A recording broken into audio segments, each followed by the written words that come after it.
Breaking news చూస్తున్నాం. Telangana public service commission కి హైకోర్టులో ఊరట లభించింది. సింగిల్ బెంచ్ తీర్పు పైన హైకోర్టు డివిజన్ బెంచ్ స్టే విధించింది. గ్రూప్ 1 కి సంబంధించి ఇంటిగ్రిటీని, ట్రాన్స్పరెన్సీని సరిగ్గా పాటించలేదని వాళ్ళంతటా వాళ్ళే ఓన్ రూల్స్ ని బ్రేక్ చేశారని చెప్పి సింగిల్ జడ్జ్ ఇచ్చినటువంటి ఆ తీర్పు మేరకి ఎటువంటి విధంగా ముందుకు వెళ్ళకండి, వారిని ఇంటర్వ్యూ చేయకండి, ఉద్యోగాల్లో నియమించకండి అనేటువంటి ఆ తీర్పు పైన ఇప్పుడు స్టే విధించింది. అంటే నియామకానికి ఒక రకంగా మార్గం సుగమమైనట్టుగానే భావించాలి.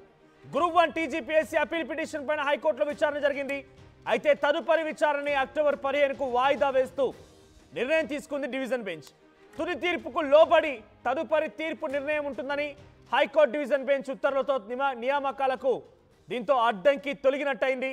సో గ్రూప్ 1 ర్యాంకర్లందరికీ కూడా ఇది ఒక గుడ్ న్యూస్ అని చెప్పాలి. టీజీపీఎస్సీ కమిషన్ కి కూడా ఇది ఒక గుడ్ న్యూస్ గానే భావించాలి. మా ప్రతినిధి మధు అందుబాటులో ఉన్నారు. Madhu, so present single bench ఇచ్చినటువంటి ఆ డిసిషన్ ని స్టే విధిస్తూ డివిజన్ బెంచ్ తీర్పునిచ్చింది. అంటే అక్కడ ఏదైతే బ్రేక్ పడిందో ఆ బ్రేక్ కి ఇప్పుడు అడ్డంకి తొలగినట్టుగానే భావించాలి. సో వెంటనే ఈ వారం 15 రోజులు ఇంకా అవకాశం ఉంది. అక్టోబర్ 15 వరకు అంటే ఓ 15 రోజులు ఉంది. దాదాపుగా ఇంటర్వ్యూల ప్రక్రియ కూడా ఒక రకంగా ముగిసిందని చెప్పాలి. దానికి మళ్ళీ వేగవంతం చేసి అపాయింట్మెంట్ లెటర్ ఇచ్చే అవకాశం ఉందా? ఎగ్జాక్ట్లీ, ఇది నిజంగా ఒక బూస్ట్ అనుకోవాలి టీఎస్పీఎస్సీకి. ఎందుకంటే డివిజన్ బెంచ్ ఇచ్చినటువంటి, సింగిల్ బెంచ్ ఇచ్చినటువంటి తీర్పును సస్పెండ్ చేస్తూ హైకోర్టు నిర్ణయం తీసుకోవడం అనేటువంటిది కాస్త ఊరట. ఈరోజు టీఎస్పీఎస్సీకి మధ్యంతర ఉత్తర్వులు జారీ చేసింది. అక్టోబర్ 15కు వాయిదా వేసింది. అప్పటి వరకు నెక్స్ట్ మంత్ 15th వరకు వీరికి అవకాశం దక్కనుంది. హైకోర్టు గతంలో ఇచ్చిన సింగిల్ బెంచ్ తీర్పు ఎలా ఉందంటే 90 రోజుల లోపల ఖచ్చితంగా ఈ పేపర్ రీవాల్యుయేషన్ చేయాలి, లేదంటే రీ ఎగ్జామిన్ చేయాలి అనేటువంటిది చాలా స్పష్టంగా చెప్పింది హైకోర్టు. ఈ అంశం పైన హర్షాతిరేకాలు వ్యక్తమయ్యాయి ప్రతిపక్షాల నుంచి. నిరుద్యోగులు కూడా స్వాగతించారు. కానీ దీంట్లో ఒక చిన్న మెలిక ఏంటంటే ఆల్రెడీ సెలెక్ట్ అయినటువంటి వారి సంగతి ఏంటి, వారికి సంబంధించినటువంటి డాక్యుమెంట్ వెరిఫికేషన్ జరుగుతూ ఉంది, సర్టిఫికేట్ వెరిఫికేషన్ ఇదంతా ఉన్నటువంటి నేపథ్యంలో కొంతమంది నిరుద్యోగులు ప్రతిపక్షాల ఆరోపణలు చేస్తా ఉన్నాయి. పేపర్లను అమ్ముకున్నాయి, సక్రమంగా జరగలేదు, ఒకే సెంటర్ లో ఎక్కువ మందికి ఉద్యోగాలు వచ్చాయి, ఒకే రూమ్ లో ఉన్నటువంటి వాళ్ళు చాలా మంది సెలెక్ట్ అయ్యారు అనేటువంటి ఆరోపణలు రావడంతో హైకోర్టును ఆశ్రయించినటువంటి సిచ్యువేషన్. మరి సింగిల్ బెంచ్ ను తప్పుపడుతూ ధర్మాసనం దాన్ని సస్పెండ్ చేసింది. కాబట్టి నెక్స్ట్ టీజీపీఎస్సీ స్టెప్ ఎలా ఉండనుంది అనేటువంటి పెద్ద ఎత్తున చర్చ కొనసాగుతుంది. అంటే రీవాల్యుయేషన్ చేయడానికి సిద్ధంగా ఉన్నట్టుగా కనిపిస్తా ఉంది. మరి దానికి ఛాలెంజ్ చేస్తూ ఈ రోజు పోవడంతో దానికి కూడా అవకాశం లేకుండా పోతా ఉంది. మొన్ననే టీజీపీఎస్సీ ఆల్రెడీ ఒక స్టేట్మెంట్ ఇచ్చింది. సెలెక్ట్ అయినటువంటి అభ్యర్థులు ఎవరైతే ఉన్నారో గ్రూప్ 1 కు సంబంధించి వారి సర్టిఫికేట్ వెరిఫికేషన్ కి ఒక ప్రకటన విడుదల చేసింది. దాంతో ఇక దీనికి చాలా ఫాస్ట్ గా సర్టిఫికేట్ వెరిఫికేషన్ కంప్లీట్ అయ్యే అవకాశం కనిపిస్తా ఉంది. టీజీపీఎస్సీ మూవ్మెంట్ చూస్తా ఉంటే 15 వరకు అవకాశం ఉంది, అక్టోబర్ వరకు. అక్టోబర్ 15 లోపల ఒకవేళ సర్టిఫికేట్ వెరిఫికేషన్ అయిపోయి వీళ్ళకు నియామక పత్రాలు ఇచ్చేటువంటి సిచ్యువేషన్ ఉంటే మాత్రం ఇది కాస్త ఎలాంటి దారి తీస్తుందో చర్చ అయితే కొనసాగుతుంది. నిరుద్యోగులు కూడా సింగిల్ బెంచ్ తీర్పుని టీజీపీఎస్సీ తప్పుపడుతూ డివిజనల్ బెంచ్ కి వెళ్ళడం పైన వీళ్ళు కూడా మళ్ళీ వెళ్తా ఉన్నారు. యథావిధిగా గతంలో హైకోర్టు ఇచ్చినటువంటి తీర్పుని కన్సిడర్ చేయాలి, రీవాల్యుయేషన్ అన్న జరగాలి, రీ ఎగ్జామ్ అని జరగాలి. సో వాళ్ళ నుంచి కూడా ప్రతివాదనలో వినేటువంటి అవకాశం ఉంది. కాబట్టి ప్రస్తుతానికి మాత్రం ఇది టీజీపీఎస్సీ కాస్త ఒక ఊరట 100%. మరి ఒకసారి మనతో పాటుగా ఇంద్రకుమార్ నాయక్ నిరుద్యోగి అందుబాటులో ఉన్నారు ఫోన్ లైన్ లో. ఇంద్రకుమార్ గారు, సో గతంలో మీకు వచ్చినటువంటి ఒక గుడ్ న్యూస్ ఏంటంటే సింగిల్ బెంచ్ ఇచ్చిన తీర్పు మేరకి ఈ యొక్క నియామకాన్ని రీవాల్యుయేట్ చేయాలి, రీవాల్యుయేషన్ చేసి ఎగ్జామినేషన్లో మళ్ళీ రిజల్ట్స్ అనౌన్స్ చేయాలి, లేని ఎడల మళ్ళీ ఎగ్జామ్ని కండక్ట్ చేయాలి. ఈ ప్రక్రియ మొత్తం 90 రోజులు అయిపోవాలి.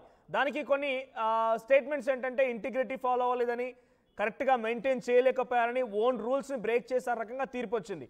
ఇప్పుడు ఆ డెసిషన్ పైన స్టే విధిస్తూ డివిజన్ బెంచ్ తీర్పునిచ్చింది. అంటే ఆల్రెడీ ర్యాంకర్లుగా ఉన్న వారందరికీ మార్గం సుగమం అయిపోయింది. టీజీపీఎస్కి ఒక బిగ్ రిలీఫ్ అని చెప్పొచ్చు. ఎలా చూస్తారు దీని తీర్పుని? ఏదైతే ఇవాళ ఇచ్చిన తీర్పు అందరూ శిరసావహిస్తారు, గౌరవిస్తారు. ఎందుకంటే సింగిల్ బెంచ్ ఇచ్చిన తీర్పును డివిజనల్ బెంచ్ ఓన్లీ స్టే మాత్రమే ఇచ్చింది. సరే వాళ్ళు అపాయింట్మెంట్ ఇచ్చుకుంటారా, ఇంటర్వ్యూ చేసుకుంటారన్న తర్వాత పెడితే ఏపీ సంబంధించిన కేసుకుంటే 2018లో జరిగిన అపాయింట్మెంట్స్ ఉద్యోగాలు వచ్చినా కూడా ఇవాళ వాళ్ళ కేసులు ఏమంటే కోర్టులో ఏమంటే తిరుగుతున్నారు. దయచేసి టీజీపీఎస్ ఒకటే చెప్తున్నాము, ఈ ప్రక్రియని ముందు కనుక సాగితే రేపు ఉద్యోగాలు పోతే టీజీపీఎస్సీ నిరుద్యోగులు ఏమైనా భరోసా ఇవ్వగలుగుతుందా? ఎందుకంటే ఇప్పటికి 2018 నుంచి ఏపీలో జరిగిన నోటిఫికేషన్ ఇంకా కోర్టుకు అపాయింట్మెంట్ ఆర్డర్ ఇచ్చి జీతాలు ఇచ్చి కొన్ని నెలలు ఉద్యోగాలు చేసినా కూడా వాళ్ళ పరిస్థితి ఇంకా హైకోర్టులోనే ఉంది. కాబట్టి ఈ ప్రక్రియ ముందుకు సాగితే రేపు నిరుద్యోగులకు కానీ ఏవైతే అపాయింట్మెంట్ తీసుకున్న వాళ్లకు చాలా అన్యాయం జరుగుతుంది. ఇప్పటికీ గౌరవ సీఎం రేవంత్ రెడ్డి గారు చెప్తున్నాము, ఈ ప్రక్రియ ముందు కొనసాగకూడదు. ఎందుకంటే 14 క్వశ్చన్లు తప్పులున్నాయి, అన్ని విధాల జియో 29 ఉంది, అన్ని విధాలుగా దాదాపుగా ఒకే సెంటర్ నుంచి ఎక్కువ మంది రావడము, తెలుగు మీడియం అభ్యర్థులకు చాలా తక్కువ అన్యాయం జరగడం, ఇలాంటి ఎన్నో వ్యవస్థలు ఉన్నాయి. ఈ గ్రూపంలో ముందుకు సాగితే ఇంకా ప్రమాదకంగా మారుతుంది. రేపు డివిజనల్ బెంచ్ మీద మేము కూడా సుప్రీంకోర్టు వెళ్లే అవకాశాలు ఎక్కువగా ఉన్నాయి. కాబట్టి అపాయింట్మెంట్ ఇస్తే చాలా ఇబ్బంది పడుతుందని కోరుతున్నాను. ఇంద్రకుమార్, ఇప్పుడు ఆల్రెడీ ఇంటర్వ్యూస్ అయిపోయాయా? ఇంటర్వ్యూస్ ఫినిష్ అయిపోయా? ర్యాంకర్లకు సంబంధించి ఇంటర్వ్యూస్ లేవన్నా, మనకు ఇంటర్వ్యూస్ లేదు. తెలంగాణ గ్రూప్ లో ఇంటర్వ్యూస్ చూసేశారు. ఏంటంటే ఒక ఓన్లీ అపాయింట్మెంట్ ఆర్డర్ చాలు, ఫిజికల్ టెస్టులు అయిపోయినాయి. కాబట్టి రేపు ఇచ్చినా కూడా, వాళ్ళకి ఆర్డర్ ఇచ్చినా కూడా రేపు సుప్రీంకోర్టు ఆదేశాలతో ఈ ఉద్యోగాలు దగ్గితే తుమ్మితే ఊడిపోయే ఉద్యోగాలు ఇవి. కాబట్టి ఇవి ముందుకు సాగినా కూడా రేపు అయిపోయే టీజీపీఎస్ నిర్వహించే ఉద్యోగాలు దగ్గితే తుమ్మితే ఉద్యోగాలు అంటారా? అదే చెప్తున్నా కదన్నా, ఈ గ్రూప్ 1 లో చాలా అవకతవకలు ఉన్నాయి. సింగిల్ బెంచ్ ఎంత పటిష్టంగా 222 పేజీలు ఇచ్చినా కూడా డివిజనల్ బెంచ్ ఓన్లీ స్టే మాత్రం ఇచ్చింది, కొట్టేయలేదు, స్టే మాత్రం ఇచ్చింది.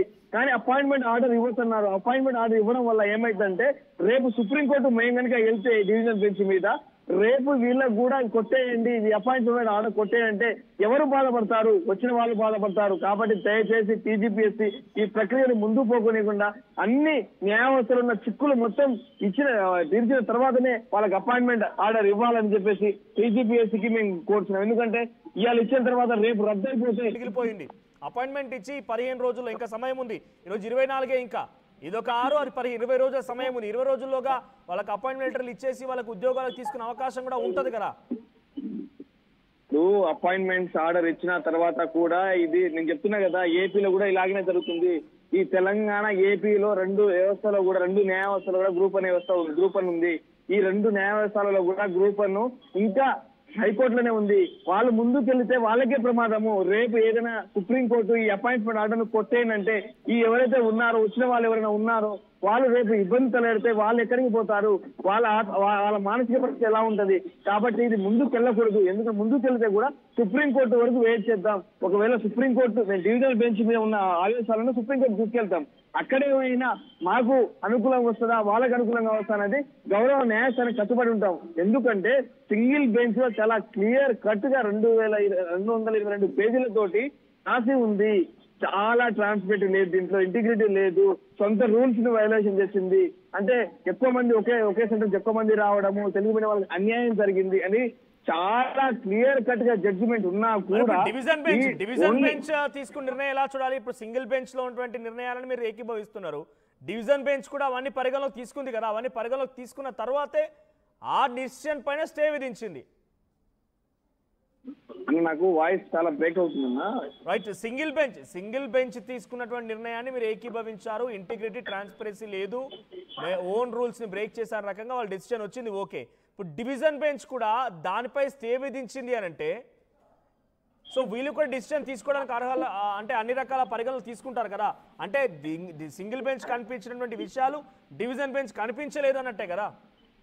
ఇప్పుడు వాళ్ళు డివిజనల్ బెంచ్ లో కొట్టేయలేదు కదా, సింగిల్ బెంచ్ ఇచ్చిన తీర్పుని వాళ్ళు గౌరవిస్తూ దీని మీద స్టే మాత్రం ఇచ్చారు.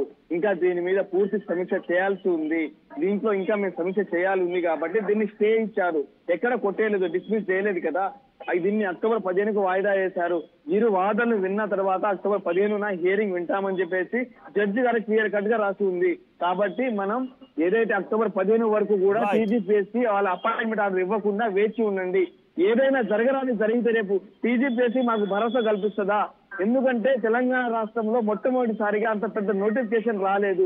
వచ్చినా కూడా ఇన్ని తప్పులు తరగల మీద నడుస్తుంది. కాబట్టి టీజీపీఎస్సీ గారు దయచేసి ఈ నోటిఫికేషన్ ముందు పోనీయకుండా గౌరవ న్యాయకులు చిక్కులు వీడిన తర్వాత మాత్రమే అపాయింట్మెంట్ ఆర్డర్ ఇవ్వాలని ఈ నియోజకవర్గం నుంచి ఇంద్ర నాయక్ కోరుకుంటున్నాను.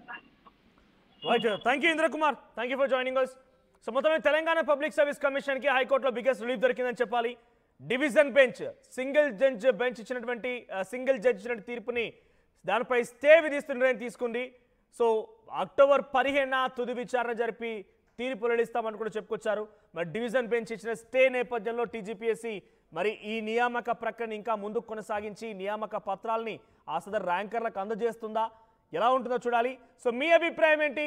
ఇప్పుడున్న పరంగా 20 రోజుల్లో ఏదో ఒక డెసిషన్ రాకమునిపే ఆ ర్యాంకర్లందరికీ కూడా ఉద్యోగ పట్టాలు ఇచ్చి ఉద్యోగాల్లో తీసుకోవాలంటారా, లేదా తుది తీర్పు వచ్చేంత వరకు వెయిట్ చేయాలంటారా? ఆ తర్వాత అయినా కొన్ని న్యాయస్థానాల్లో ఆశ్రయించే అవకాశం ఉంది. ఏది జరిగినా కూడా న్యాయస్థానాలకి ఫర్దర్ ప్రాసెస్ ఉంటుంది. కానీ ఈ నియామకం పూర్తయిన తర్వాత కొత్త నియామకాలు వస్తాయి కదా అన్న రకంగా ఆ ర్యాంకర్లు చెప్తూ ఉంటే ఉన్న నియామకాన్ని సక్రమంగా చేయకుండా కొంతమందికే లాభం చేకూర్చే విధంగా టీజీపీఎస్సీ వ్యవహరించిందని, ఇంకొక అడుగు ముందుకు వేసి కొంతమంది నిరుద్యోగులు కూడా, కొంతమంది మంత్రులు దీని డబ్బులకు కూడా అమ్ముకున్నారన్న రకంగా వ్యాఖ్యలు చేసుకొచ్చారు. ఏదేం జరిగినా ఈరోజు సింగిల్ బెంచ్ ఇచ్చినటువంటి సింగిల్ జడ్జిన తీర్పుని స్టే విధిస్తూ డివిజన్ బెంచ్ ఇచ్చడం, ఈ తీర్పు ఇవ్వడంతో టీజీపీఎస్సీకి అయితే ఒక బిగ్ రిలీఫ్ దొరికింది. మరి టీజీపీఎస్సీ తదుపరి యాక్షన్ ఎలా ఉంటుందో చూడాలి.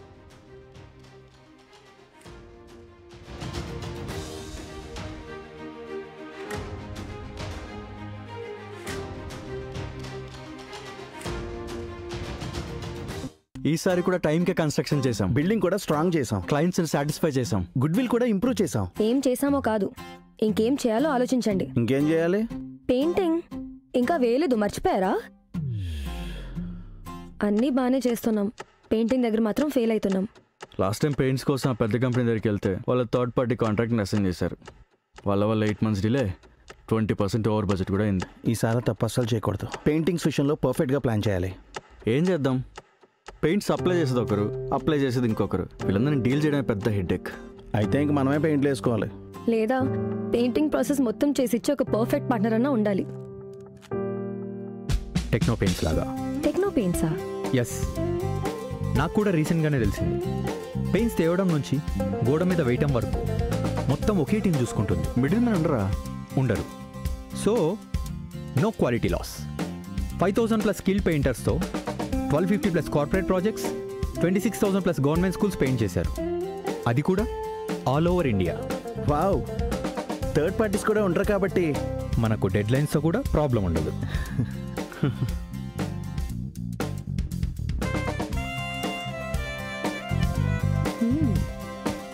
Perfect. From the factory to the wall, Techno Paints does it all.